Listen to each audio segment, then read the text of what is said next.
130th constitutional amendment bill से related है।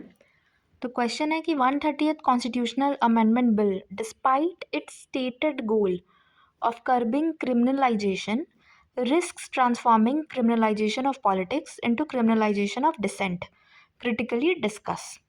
Okay कि जो स्टेटेड गोल है कि क्रिमिनलाइजेशन को कर्ब करना 130th कॉन्स्टिट्यूशनल अमेंडमेंट बिल का, उसके बावजूद ये रिस्क है कि ये क्रिमिनलाइजेशन ऑफ पॉलिटिक्स को ट्रांसफॉर्म करके डिसेंट का ही क्रिमिनलाइजेशन ना कर दे।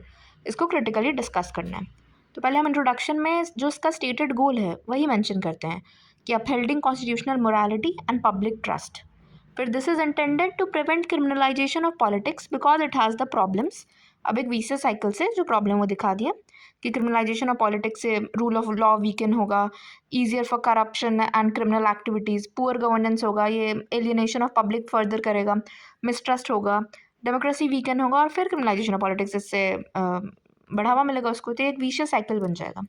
अब देखते हैं कि risk of transforming to criminalisation of dissent कैसे है। तो first is violation of due process. जो अपना प्रिजम्पशन है इनोसेंस अंटिल प्रूवन गिल्टी, ये तो वायलेट होगा इससे।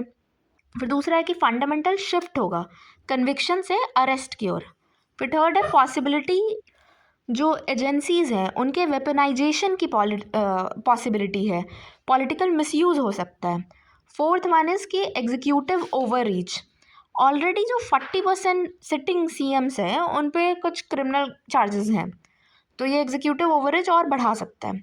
अब इससे हम देख रहे हैं, मतलब इसको एक कनेक्टिव लाइन डाल रहे हैं कि hence there is a concern of using strict laws like sedition. ये अब चेंज हो गए, बीएनएस में इसके वर्ड्स चेंज हो गए हैं भारतीय न्याय संहिता में, और other laws example UAPA made for serious charges thereby criminalising dissent. अब however this may not be completely possible because of following reasons. अब हम कुछ ये पॉइंट बता रहे हैं इसके सपोर्ट में कि 130th अमेंडमेंट बिल की इंपॉर्टेंस क्या है। तो इसमें फर्स्ट पॉइंट है कि इंक्रीजिंग क्रिमिनलाइजेशन। ये जो एडीआर रिपोर्ट का डेटा है कि लास्ट 15 ईयर में 15% से ज़्यादा ये बढ़ गया है क्रिमिनल केसेस सिटिंग एमपीज और एमएलएस पे। 2009 में 30% था, ये जनरल इलेक्शन है लोकसभा के, और 2024 में 46% तक इंक्रीज हो गया। सेकेंड इज़ कि जो सीएम ऑपरेटिंग फ्रॉम जेल के इंसिडेंट्स है, एग्जाम्पल दिल्ली के एक्स सीएम और तमिलनाडु के सीएम भी, तो इससे हाईलाइट हो रहा है कि need to promote untainted leadership. Okay, third one is moral integrity in higher public officers आए और जो कॉन्स्टिट्यूशनल मोरालिटी है उसको अपहेल्ड किया जाए। Fourth point is to close existing legal loopholes and fast judicial actions. ये पहले supreme court ने भी डायरेक्ट कर रखा है। अब हम वे फॉरवर्ड देखते हैं।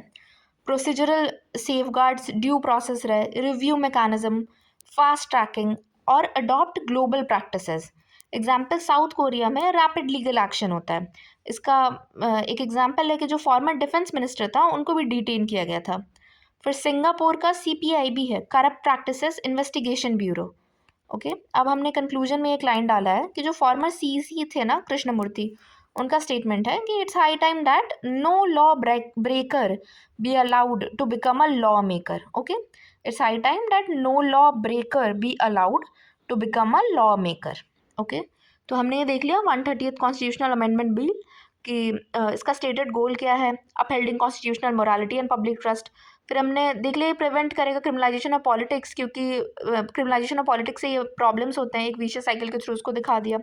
फिर रिस्क, ये कैसे ट्रांसफॉर्म कर सकता है क्रिमिनलाइजेशन ऑफ डिसेंट में।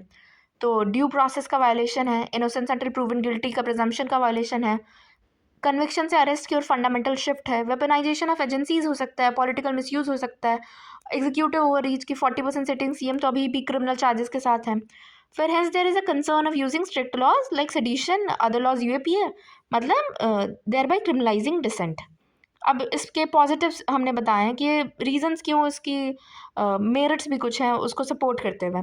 तो first is increasing criminalisation. ADR report last 15 years में 15% से बढ़ा है। फिर सिटिंग सीएम्स जो इंसिडेंट्स है कि जेल से वो ऑपरेट कर रहे हैं, मोरल इंटीग्रिटी और कॉन्स्टिट्यूशनल मोरालिटी के लिए इंपॉर्टेंट है, और जो एग्जिस्टिंग लीगल लूप होल्स है और फास्ट जुडिशियल एक्शन होगा, और ये सुप्रीम कोर्ट के भी डायरेक्टिव्स रह चुके हैं पहले से।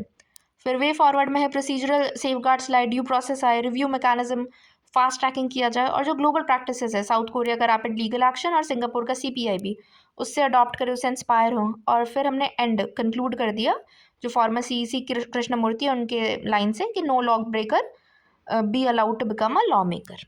ओके।